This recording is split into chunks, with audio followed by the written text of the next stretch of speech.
siyang nakilala bilang team captain ng UP Fighting Maroons, isang mahusay na retired PBA player at ngayon naglalaro sa kanyang bagong koponan sa MPBL. Makichika sa nag-iisang taong nagpasikat ng salitang atin to. Kasama si teammate Jamaica Bayaka. Dito lang yan sa Profiles.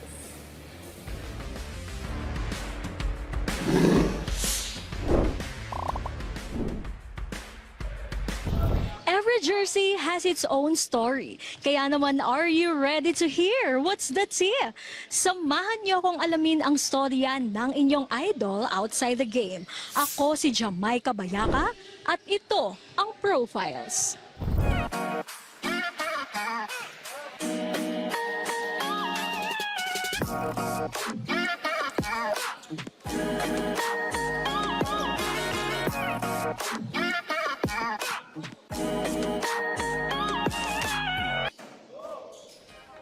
What's up, teammates? Ngayon ay makakasama natin ang isa sa mga pinaka-iconic names sa basketball at ang lalaking nagsabi at nagpauso ng salitang atin to. Walang iba kundi si Paul Desiderio. Hello, Paul. Ayan, kumusta ka naman ngayon? Okay naman. Actually, dahan-dahan lang bumabalik na paglalaro. Balikan natin no, yung moments sa UAAP. No? Very iconic yung salitang atin to. Atin to! Pamasok to! So how does it feel na kapag naririnig mo to na sinasabi ng ibang tao, ano yung pakiramdam? Well, natutuwa, syempre, kasi yung winning mentality na kukuha rin ng mga younger generation. So, yun lang naman yung gusto namin ipaano sa UP nun na yung winning mentality na papasok. So, tuwa kami na nandun na. Nakakatuwa kasi ito yung mga sinabi mo sa isang buzzer beater win sa against UST ba yun? So, speaking of buzzer beater, ano ba yung mga lucky charm mo sa tingin mo na nadadala mo para manalo sa game? Well, tiwala sa Panginoon. Malaking tiwala ko sa Panginoon sa lagi naman yung pagdadasal nandun naman parati. Ayun lang lagi akong dinadala. So ngayon naman, let's talk about your journey here sa MPBL with the Cebu Greats. Coming from the UAAP and PBA, ano ba yung mga naging adjustments mo playing here in MPBL? Well, malaking adjustment na kasi galing ako sa injury. Pagkatapos ko ng injury, naglaro ko na yung PBL, no? So sakto lang na naging opportunity sa amin tong Team Cebu, especially as a Cebuano. So tinab namin yung opportunity. Meron ka bang mga former teammates, let's say, sa PBA na gusto mong makasama dito sa Cebu? Well, marami. Pero, well, pagkatapos ng opportunity nila doon, pwede naman talaga. So, hoping for the best na lang doon din sa kanila.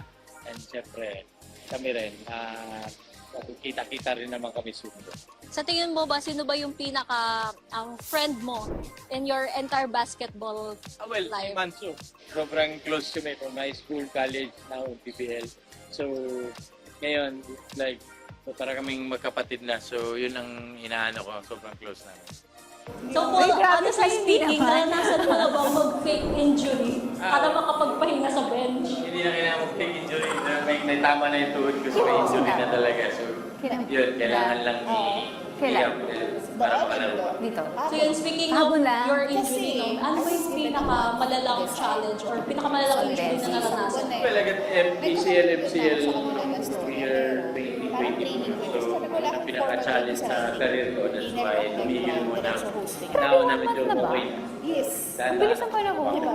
Or is there a moment na parang naisipan mo na titigil na ako dito sa pagbabasket? Yes. Nung nagka-injured ako, parang tingin ko tapos na yung career ko. Pero mahal ko yung basketball eh. So, Hindi ka pa rin doon 95. ako dandahan. Ano yung pinaka nag-urge sa'yo na parang Ngayon lang yan Tignan mo, pa-iba siya. Siyempre, Nagsastart I na have a mag-iba. son Yes. so, Pero kasi si Andres, kasi una, yung anak ko lagi kong, gusto kong makita niya ako maglaro ulit. So, yun ang dahilan bakit bumalik ako maglaro. nabanggit mo na meron kang anak, no? Kumusta ba si Paul Desiderio bilang isang tatay? Well, okay lang naman. Medyo, Yun lang. medyo, Tapos, if kung ever gusto niya may mag-basketball, kailangan ng store, pwede mo naman Nakikita mo ba na siya yung magtutuloy ng legacy mo sa basketball? hindi ko alam. Wala namang pressure. Gusto niya, support I mean, the way you Pero ito, Paul, may nagpapatanong kasi, totoo ba yung chismis na mapanakit ka daw ba sa court? sa court, Hindi totoo yun, mabait ako. Ano mo masasabi mo sa mga taong nagsasabing mapanakit ka daw? Lahat ng bagay may dalawang istorya. No? So, private life ko na yun. So, hindi ko na dapat i-share sa kung anong totoo. Kung anong tingin nilang totoo, yun na yun. Diba? So, hindi ko na kailangan i-share yun kasi it's a family matter. Yes, it's a private matter. Tigil natin yung mga mapanakit na topic. Dako tayo sa pinaka-exciting part ng ating segment. So, maglalaro tayo, Paul. Pero, fun games lang to. So, sa pagkakataong ito, magbibigay ako ng mga senaryo. So, sasagot ka lang kung atin to o akin lang to. Okay. So, dito masusukat kung gaano ka ka-generous or kung gaano ka ka-selfish. Okay. Atin to o akin lang to? Your jersey number. Atin to. Atin to. Your MVP title. Akin to. Picture mong naka-topless. Akin to. Sahod mo sa trabaho. Akin to.